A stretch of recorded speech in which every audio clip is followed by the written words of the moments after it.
नमस्कार दोस्तों।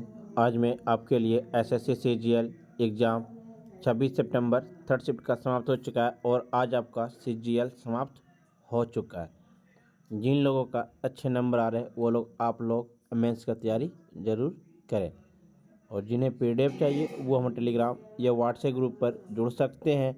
Description link दे दिया गया है। पहला प्रश्न था, भारतीय संविधान में अनुच्छेद 46 किससे संबंधित है? अनुसूचित जाति, अनुसूचित जनजाति और अन्य कमजोर वर्गों के लिए संबंधित था। अनुच्छेद 40 में था, ग्राम पंचायत को स्वशासन की इकाइयों के रूप में कार्य करने के लिए संगठित करना। अनुच्छेद 44 में था, पूरे देश में सभी नागरिकों के लिए समान नागरिक संहिता सुनिश्चित करना। अनुच्छेद 45 में था, सही बच्चे को 6 वर्ष की आयु पूरी करने तक प्रारंभिक बाल्यावस्था देखभाल और शिक्षा प्रदान करना। अनुच्छेद 47 में था, नशीले पेय और नशीले पदार्थों को सेवन की निषेध करना जो स्वास्थ्य के लिए हानिकारक हो। अनुच्छेद 48 में था, गायों, बछड़ों और अन्य दुधारू पशुओं के वध का प्रतिषेध करना और पशुओं को नस्ल सुधारना। अनुच्छेद 48A में था, पर्यावरण की रक्षा सुधार करना और वनों और वन्यजीव की रक्षा करना। अनुच्छेद 50 में था, राज्य की लोक सेवाओं में न्यायपालिका को और कार्यपालिका से अलग करना। अनुच्छेद 51 में था, अंतर्राष्ट्रीय सुरक्षा प्रदान करना। बीसू त्यौहार किस राज्य में मनाया जाता है? तो बीसू आपका केरल राज्य में मनाया जाता है।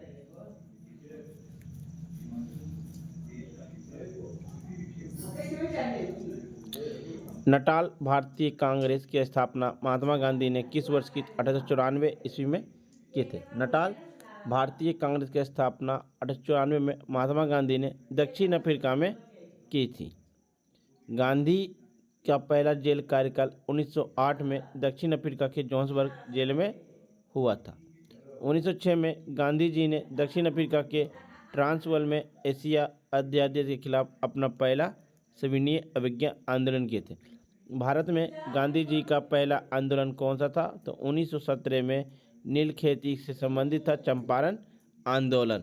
उसके बाद सहयोग आंदोलन, खेड़ा आंदोलन, सविनय अवज्ञा आंदोलन, भारत छोड़ो आंदोलन, ये सभी गांधी जी के नेतृत्व में किया गया था।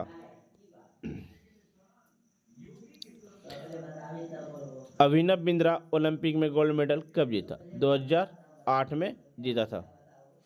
वर्ष 2008 में बीजिंग ओलंपिक में स्वर्ण पदक जीतने वाले पहले भारतीय थे। 1980 के बाद ओलंपिक में कोई गोल्ड मेडल जीता था, वो भी हॉकी में जीते थे। उन्होंने राष्ट्रमंडल खेल में 7, 4 स्वर्ण और 2 रजत और एशियाई खेल में 3 और 1 रजत पदक जीते।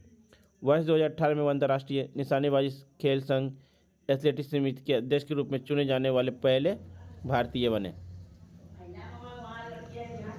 वर्ष 2011 में अभिनव बिंद्रा ने ए शॉट एट हिस्ट्री नामक एक आत्मकथा प्रकाशित की गई।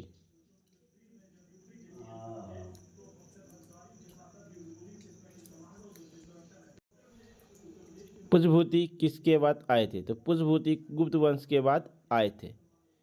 नरवर्धन पुष्पभूति वंश के संस्थापक और पहले शासक थे। पुष्पभूति वंश के अंतिम शासक हर्षवर्धन को सकलोर पथनाथ के नाम से भी जाना जाता था। अमृत धरोहर योजना किससे संबंधित है? अमृत धरोहर योजना सांस्कृतिक विरासत से संबंधित या यूनेस्को में से शामिल किया जाता है। भारत में पुरातात्विक संग्रहालय के संग्रहालय कहाँ है? तो भोपाल में ऐसी है। इसका पहले नाम मानव संग्रहालय था, लेकिन भारत के प्रधानमंत्री श्रीमती इंदिरा गांधी ने इसे इंदिरा मानव संग्रहालय कह दिया गया। पुरातात्विक संग्रहालय पूरा विश्व में कहाँ है? तो डेनमार्क की राजधानी कोपेन में आपका स्थित है। पंडित रामरायन किस वाद्य से संबंधित है? तो सारंगी से ये संबंधित है। गुरु घासीदास किस आंदोलन से संबंधित है? गुरु घासीदास सतनामी आंदोलन से संबंधित है। 1820 में यह आंदोलन हुआ था। ई गोपाल किसने शुरू किया? प्रधानमंत्री नरेंद्र मोदी के द्वारा शुरू किया। इस ऐप से किसानों और पशुपालकों को उच्च कोटि के बियर, भूर्ण और पशु की जानकारी मिलती है। इस ऐप से स्थानीय चारा संसाधनों से संतुलित राशन तैयार करने की जानकारी मिलती है। इस ऐप पर आयुर्वेद, पशु चिकित्सा और कम लागत के औषधियों उपचारों की जानकारी भी उपलब्ध है। नीति आयोग के सीईओ कौन है वर्तमान? तो बी सुब्रमण्यम है। नीति आयोग के अध्यक्ष कौन है? तो नीति आयोग के अध्यक्ष भारत के प्रधानमंत्री नरेंद्र मोदी हैं। नीति आयोग के अध्यक्ष प्रधानमंत्री होते हैं। नीति आयोग का गठन कब किया गया? 2014 में, लेकिन 2015 में स्टार्ट हुआ था। यक्षगान किस राज्य का लोक नृत्य? तो यक्षगान आपका कर्नाटक का लोक नृत्य है। भारत में राष्ट्रीय युवा नीति कितनी उम्र तक होती है? तो राष्ट्रीय युवा नीति 2014 के मुताबिक 15 से 29 साल के आयु वर्ग के युवा को माना गया है। राष्ट्रीय युवा नीति 2014 के ड्राफ्ट में युवाओं के विकास के लिए 10 साल का विजन तैयार किया गया। यह ड्राफ्ट सतत विकास लक्ष्य के अनुरूप है। राष्ट्रीय युवा नीति 2024 के ड्राफ्ट के कुछ मुख्य क्षेत्र ये हैं: शिक्षा, रोजगार, युवा नेतृत्व, स्वास्थ्य और सामाजिक न्याय।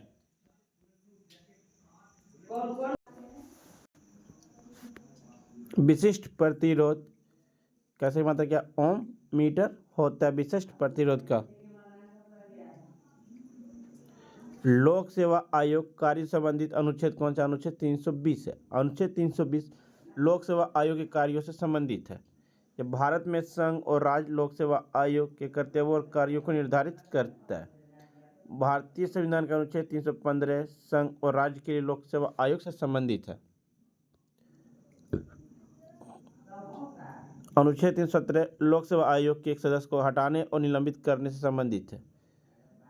अनुच्छेद 321 लोक सेवा आयोग कार्यों का विस्तार करने की शक्ति से संबंधित है। अनुच्छेद 323 लोक सेवा आयोग की रिपोर्ट संबंधित है। यह संघ लोक सेवा आयोग का संविधान भाग 14 के तहत भारत में केंद्रीय भर्ती संस्था भी जुड़ी हुई है। एक था सुबनश्री नदी किसकी सहायक नदी है? सुबनश्री नदी आपका ब्रह्मपुत्र की एक सहायक नदी है। ब्रह्मपुत्र की कुल लंबाई 2900 किलोमीटर है, जो भारत में लगभग 900 किलोमीटर भारत में प्रवेश करती है। ब्रह्मपुत्र को अरुणाचल प्रदेश में यांगपा के नाम से जाना जाता है और असम में इसे ब्रह्मपुत्र के नाम पे इसे खूनी नदी भी कही जाती है। फ्रेंड्स, वीडियो पसंद आ रही हो तो लाइक, शेयर, सब्सक्राइब जरूर करें और पीडीएफ पाने के लिए आप हमारे टेलीग्राम या व्हाट्सएप ग्रुप पर जुड़ सकते हैं। डिस्क्रिप्शन लिंक दे दिया गया। तब तक के लिए धन्यवाद फ्रेंड्स, मिलते हैं आपके साथ नेक्स्ट वीडियो में। जय हिंद, जय भारत।